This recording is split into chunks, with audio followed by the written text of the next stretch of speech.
नमस्कार, मी ऋतुजा। आजच्या व्हिडिओमध्ये आपण पाहणार आहोत की नारळातलं खोबरं अगदी सोप्या पद्धतीने अगदी कमीत कमी वेळामध्ये कशा प्रकारे आपण काढू शकतो। त्यासाठी सर्वात अगोदर मी इथे एक ओला नारळ घेतलाय। आता त्या नारळाची पूर्ण वरची जी शेंडी असते ती सगळी शेंडी काढून घेतलीये। नारळाला थोडीशी शेंडी आणि जे डोळे असतात बऱ्याचदा त्याच्यामधून होल करून पाणी काढलं जातं, पण तसं कधीच करू नये, कारण नारळ हा शुभ आहे। शेंडीचा भाग आपण नेहमी देवाला अर्पण करतो, त्यामुळे नारळाला थोडीशी शेंडी कधी पण ठेवायची। त्यानंतर वरवंटा किंवा एक हातोडा असतो आपल्या किचनमध्ये नारळ फोडण्यासाठी, तर त्यावरती ना अगदी म्हणजे आपण हा नारळ गोल बाजूने सगळीकडून थोडा थोडा आपटून घ्यायचा आहे, म्हणजे आतलं जे खोबरं आहे ते थोडंसं मोकळं होईल। त्यानंतर आपण ही ट्रिक वापरायची आहे। गॅस चालू करून त्याच्यावरती 1 मिनिट भरासाठी हा नारळ छान असा उलटा पालटा करून शेकून घ्यायचा आहे। आता ही खूप सोपी पद्धत आहे। अजून एक पद्धत आहे की आपण नारळाचे 2 भाग करायचे आणि एका भांड्यामध्ये जशा प्रकारे आपण मोदकांची उकड काढतो तशी 5 मिनिटांसाठी उकड काढायची।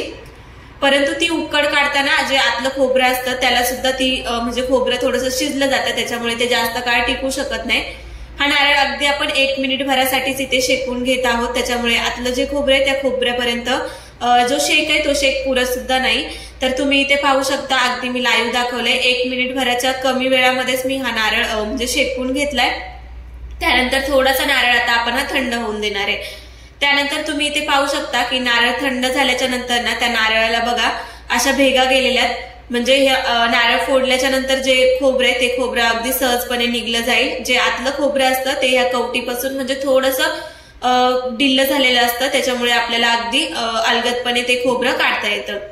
तर हा नारळ ओला आहे। जर आपल्याकडे सुका नारळ असेल, म्हणजे घरामध्ये आणून ठेवलेला असेल, 8-10 दिवस झाले असतील, तर त्या नारळामधलं पाणी सुकलं जातं आणि ही जर पद्धत आपण वापरली ना तर त्या नारळाचे अगदी 2 भाग मधोमध होतात आणि म्हणजे आतलं जे खोबरं असतं त्याच्या सुद्धा अगदी 2 वाट्या आपल्या हातामध्ये म्हणजे अलगदपणे निघून येतात।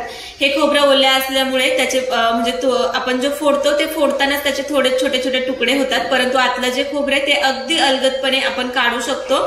तुम्ही इथे पाहू शकता, फक्त म्हणजे नारळ आपल्याला फोडून घ्यायचं आहे। छोटे छोटे जरी नारळाचे भाग झाले तरी सुद्धा आपण चाकूच्या साह्याने किंवा मग आपल्या घरातला चम्मच असेल, चम्मचच्या मागच्या दांड्याच्या साह्याने आपण हे खोबरं छान असं सगळीकडून काढून घ्यायचे। आता बऱ्याच जणांना हा प्रश्न पडेल की नारळ आपण गॅसवरती शेकून घेतलाय तर मग नारळाला आतमध्ये जाळ लागला तर नारळाची चव बदलली असेल का? तर अजिबात याची चव बदलत नाही, कारण आपण हा नारळ फक्त 1 मिनिट भरासाठी गॅसवरती उलटा पालटा करून शेकून घेतलेला आहे। कदाचित आपण जर जास्त वेळ नारळ शेकवला तर आतमध्ये त्याची म्हणजे जो जाळ आहे तो लागू शकतो। आपण जो नारळ उकडतो त्यावेळेस नक्कीच त्याला आतमध्ये तो नारळ खोबरं थोडंसं शिजलं जातं, त्याच्यामुळे ते जास्त काळ टिकू शकत नाही। पण फक्त 1 मिनिट भरासाठी आपण जर गॅसवरती उलटा पालटा करून नारळ शेकून घेऊन ही पद्धत वापरत असू तर अजिबात खोबऱ्याला आतमध्ये थोडाही म्हणजे जाळ आहे तो लागत नाही। तर इथे तुम्ही पाहू शकता, अगदीच सोप्या पद्धतीने फक्त चाकू लावताच हे खोबरं लगेच निघलं जातं। नाहीतर मग आपण आपला जो साधा नारळ असतो कोणतीही ट्रिक न वापरता जर फोडला तर त्याचं खोबरं निघण्यासाठी खूप कठीण जातं, म्हणजे खूप प्रयत्न करावे लागतात।